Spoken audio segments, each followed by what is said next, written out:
जब वो मेरी बात को कोई अहमियत ही नहीं देगी तो गुस्सा तो आएगा ना। अब ऐसी भी कोई बात नहीं है, तुमने खुद ही तो कहा था वो तुम्हारे ऑफिस आई थी तुम्हें मनाने। आई थी मॉम, लेकिन कल रात को फिर वो वकील की अम्मी को हॉस्पिटल ले गई।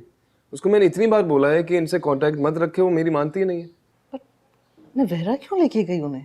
उनकी तबीयत खराब थी तो उन्होंने नवेरा को कॉल कर दी और वो चली भी गई। अजीब लोग हैं, कैसे दूसरों का फायदा उठा रहे हैं। मॉम यही बात तो उसको मैं समझाने की कोशिश करता हूँ, उसको समझ ही नहीं आती। आई थिंक वो यहाँ के लोगों की मेंटेलिटी नहीं समझती। यहाँ पे तो लोग हर वक्त तैयार होते हैं बहती गंगा में हाथ धोने को। मॉम आप मामू से बात करें कि वो समझाए नवेरा को। करती हूँ बेटा, लेकिन प्लीज तुम भी ना अपना मुंह ठीक रखो उसके साथ। वो बहुत इरिटेट होती है तुम्हारी इन बातों से। वो इरिटेट होती है क्या मतलब? मैं नहीं होता उसकी केयरलेसनेस से। बेटा give her some time, she will understand.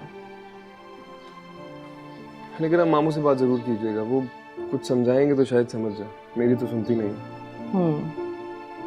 करती हूँ, डोंट वरी।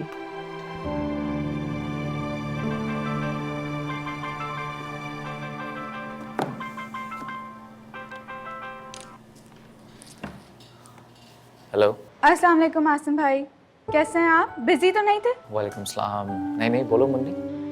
असल में अम्मी को मैंने बताया था कि आप सुबह में आए थे, तो वो कहने लगी बात ही करा दो, तो इसलिए कॉल कर लिया। ये ले अम्मी से बात करें। अस्सलाम वालेकुम बेटा। अस्सलाम वालेकुम खाला, कैसी हैं आप? मैं बिल्कुल ठीक हूँ। सुबह तुम आए, तुमसे मुलाकात ही नहीं हो सकी, तो सोचा तुमने फ़ोन ही कर लो। खाला मैं भी आपको एक्चुअली फ़ोन करने ही वाला था। जीते रहो बेटा। मैं खाला इंशाल्लाह वापसी पर चक्कर लगाता हूँ। हाँ हाँ बेटा, क्यों नहीं, ज़रूर आओ। खुदा हाफिज़ खाला। खुदा हाफिज़। अरे मेरी बेटी ने नाश्ता कर लिया? जी खाला। अगर मुझे अंदाजा होता कि तुम देर से नाश्ता करोगी ना तो तुम्हें कभी भी नाश्ता ना बनाने देती। खामखा बेआराम होती रही तुम। अब ये बेहरामी तो सारी जिंदगी की। ऐसा क्यों कह रही हो तुम? हमारे यहाँ घर में बहुओं को लाया इसलिए जाता है कि घर में काम करने वाली का इजाफा हो जाए।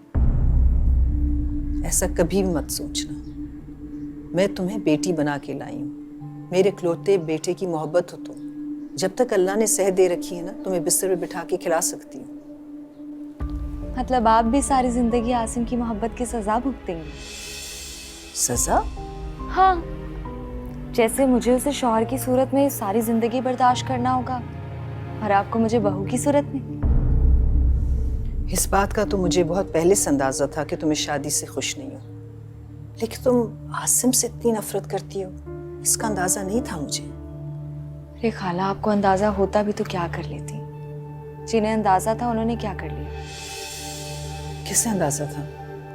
ज़्यादा ने तो कहा था कि तुम इस शादी के लिए राजी हो गई हो। मेरी माँ अकेली कसूरवार नहीं है इसमें, आपका बेटा भी बराबर का कसूरवार है। वो जानता था कि इस घर में तो मेरी जगह बन जाएगी, लेकिन मेरे दिल में उसकी जगह कभी नहीं बनेगी। कदर करो उसकी। सब कुछ जानते हुए तुम्हें इस उम्मीद पे ब्याह के लाया कि शायद तुम्हारे दिल के अंदर उसके लिए मोहब्बत पैदा हो जाए।